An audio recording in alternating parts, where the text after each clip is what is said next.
Hi, Sean. What's your book about?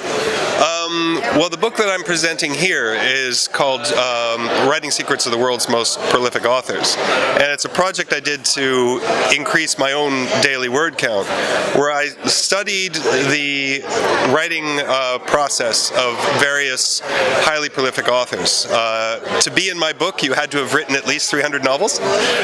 So I had people like Barbara Cartland, Isaac Asimov, John Creasy, Enid Mary Blyton, people who had literally written hundreds of books in their careers. And I looked at the techniques they used and found what they did in common and synthesized this into a book. And it actually really helped my own word count. I got up from about 2,000 words a day, struggling to do that, to comfortably doing 3,500 words a day. And how many books have you sold? I just finished my 76th novel, and I've done about a dozen history books, a couple of guidebooks. I do a lot of ghostwriting, so about 50 of my books are actually under other names, but I also have a bunch under my own name. And do you think we're witnessing a historical transformation in the industry right now? Oh, we've been having a shift for several years now. First with the introduction of the Kindle, and then other platforms coming up, things like being able to print on demand. That was a big technological shift. Now we have AI coming in, and I still haven't wrapped my head around the AI bit. I don't think anyone has. But we are in a series of revolutions, and it's not just publishing, it's everything. For example, in the music industry, the #1 pop and rock song in the United States in January was called Ghost. Now I'm blanking on the singer's name, but he was completely independent. He had his own studio, released it himself onto Spotify and a bunch of other platforms, and hit #1. And he's repeated that a couple of times since. So the people you're seeing here are a very small part of a global revolution in the economy, where it's really shifting to independent people pushing their own products directly to customers, and it's working wonderfully. And could you tell us what's your main tool for selling books? You mean my main platform? Yes, like your main tool to sell books, or platform. Well, my new series, anything that's coming out new, is exclusive to Amazon, because that gets me Kindle Online Lending Library, which is a big part of my income. My older backlist, I put it wide, so it's on Draft2Digital. It used to be Smashwords, but then they got bought up by Draft2Digital, which gets me everywhere else. Gets me into libraries, gets me into Kobo, Barnes & Noble, and all those. And that's a good income generator.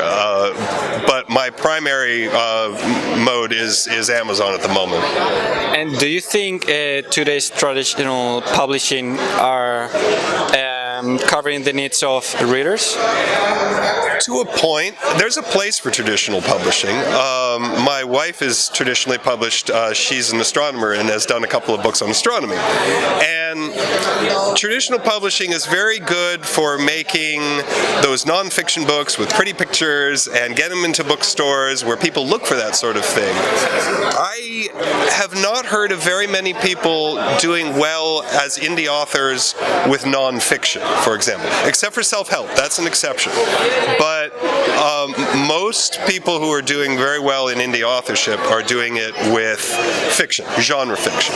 So there's a place for traditional authors, especially in nonfiction or history books, for example. I used to write a lot of those with the maps and the photos and all that. And the traditional publishing still does that better.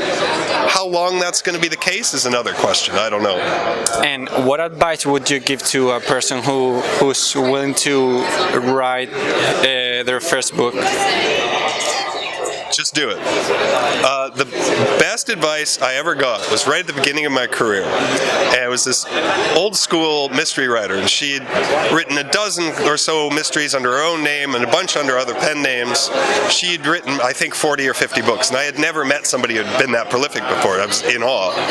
And she said, if you can write a page a day, by the end of the year you'll have a book. And it's true. And I do this with the classes I give. I give a little pep talk, and I have all the students just start writing. Don't get in your own way. Don't think about it. Don't go back to edit. Write a page, stop, and then look at the clock and see how long it takes. And none of them take more than 15 minutes. Now, of course, you have to edit and all that stuff, but think about that. Do you have 15 minutes in a day? Yeah, you do. Switch off Netflix, switch off your phone, 15, 20 minutes every day, and just keep at it, do it every day. Make it part of your daily routine. That was a good advice. And what do you think about events like 20Books? This is hugely useful to me because I am sort of like a lot of indie authors. I feel kind of alone and isolated. I don't have very many people in Madrid who are doing what I'm doing. And so coming to this really helps, because then I get all sorts of techniques and ideas and inspiration. I was at the Madrid meeting a few months ago, and the advice I got there for Amazon ads has made me more than 10 grand in just the last couple of months. And just from an hour lecture and a 15-minute chat at the bar, I got a to-do list for my Amazon ads that made me a lot of money. And so I highly suggest that anybody who wants to get into indie writing come to this sort of thing. But also write. Never forget to write. Thank you, Sean. No problem.